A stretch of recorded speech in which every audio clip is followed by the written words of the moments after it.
حضرت امام زین العابدین یہ میرے نبی پاک علیہ الصلوۃ والسلام کی آل ہیں، اور نواسہ رسول حضرت سیدنا امام حسین کہہ دے رضی اللہ تعالی عنہ آپ کے صاحبزادے ہیں۔ باقی سارے بچے تو شہید ہو گئے کربلا میں، لیکن یہ بیمار تھے، عمر بھی کم تھی، یہ بچ گئے، باقی ساری زندگی روتے میں گزر گئی۔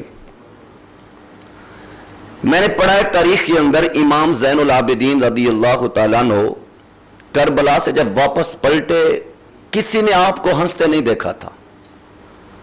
آپ کے جو بیٹے تھے امام باقر کتنا مرتبہ طبیبوں کو لائے، حکماء کو لائے علاج کے لیے، اور یہاں تک علماء نے لکھا ہے کہ آپ کے جو آنسو ہوتے تھے وہ پانی کے نہیں تھے، خون کے آنسو آتے تھے، خون کے آنسو ہوتے تھے جتنا سال زندہ رہے۔ تو ایک طبیب کے پاس گئے تو اس نے دیکھا نا، اس نے کہا ان کو بیماری کوئی نہیں ہے، ان کو کوئی غم ہے، ان کو کوئی غم ہے۔ آپ ایسا کریں ان کو دریا کی سیر کرایا کریں، صبح صبح یہ کسی نہر کے کنارے پہ چلیں، ان کی طبیعت ٹھیک ہو جائے گی۔ حضرت امام زین العابدین نے جب دریا کی بات سنی تو رونے لگے، فرمانے لگے تم کس دریا کی بات کرتے ہو جہاں پر میرے بابے کو شہید کیا گیا ہے؟ تم نہر فرات کی بات کرتے ہو۔ طبیب چپ ہو گیا تو اس نے کہا چلو ایسا کریں ان کو نا کسی باغ کی سیر کروائیں، کسی جہاں تازہ ہوا ہو، ٹھنڈی جگہ ہو۔ تو پھر امام زین العابدین رونے لگے، فرمانے لگے ہمارے پورے خاندان کو ٹھنڈی جگہ پر نہیں گرم ریت پر لٹا کے ذبح کیا گیا ہے، اور میں چھاؤں میں بیٹھوں اور سیر کروں۔ آپ کو بتایا گیا کہ آپ کو غم ہے، آپ نے دو جملے فارسی میں بولے تھے عربی، لیکن فارسی والوں نے اس کا ترجمہ کیا ہے۔ امام باقر نے پوچھا ابا جی ہم آپ کی اولاد ہیں، اولاد کی خواہش ہوتی ہے باپ خوش ہو، راضی ہو، اس کو دکھ کوئی نہ ہو۔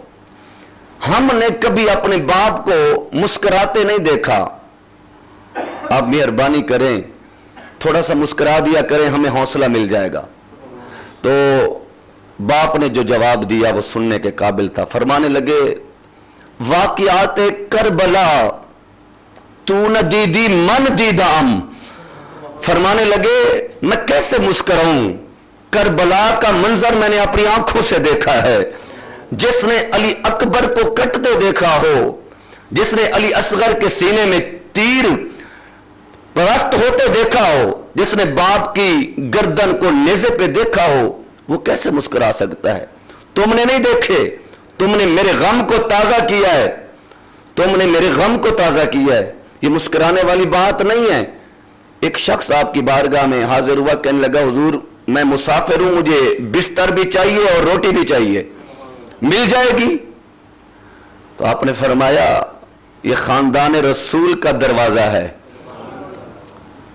اس دروازے سے قیامت تک اور صبح قیامت تک کوئی خالی نہیں جا سکتا۔ فرمایا بستر بھی دو، روٹی بھی دو، کھانا بھی دینا ہے۔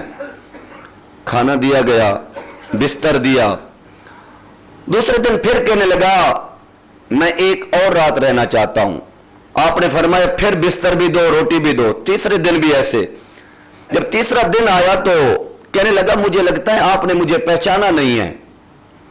آپ نے ایسے اپنی آنکھیں کھولی اور فرمانے لگے تجھے کون نہیں پہچانتا، میں نے تجھے پہچانا ہے۔ اس نے کہا کہ اگر آپ مجھے پہچانتے تو 3 دن کی روٹی کیا آپ مجھے ایک لقمہ بھی نہ دیتے، ایک دن بھی رہنا نہ دیتے، مجھے اپنے گھر میں نہ بٹھاتے۔ آپ نے فرمایا میں نے آپ کو پہچان لیا ہے۔ اس نے کہا میں کون ہوں؟ فرمایا تو ہے جو کربلا کے میدان میں ہمارے خاندان پر چھریاں چلا رہا تھا، میں تجھے پہچانتا ہوں، تو نے پتھر مارا تھا میرے بابے کے ماتھے پہ لگا تھا، خون کا فوارہ نکلا تھا۔ اس نے کہا پھر آپ نے مجھے بستر بھی دیا، کھانا بھی دیا، یہ کیا بات ہے؟ تو امام زین العابدین تڑپے، فرمانے لگے تمہاری تربیت تمہارے آبا و اجداد نے کی تھی، ہماری تربیت ہمارے جد امجد نے کی تھی۔ جو تربیت تمہارے باپ دادا نے کی ہے، تم نے ہمارے ساتھ وہ سلوک کیا ہے، اس وقت ہم آپ کے مہمان تھے اور آج تم ہمارے مہمان ہو، تم نے مہمانوں کے ساتھ جو سلوک کیا وہ تمہارا شیوا تھا، ہمیں تو یہ تربیت نہیں ملی، یہ اخلاق تھا۔ یہ تو اولاد کا اخلاق ہے، پھر مصطفیٰ کے اخلاق کا عالم کیا ہوگا۔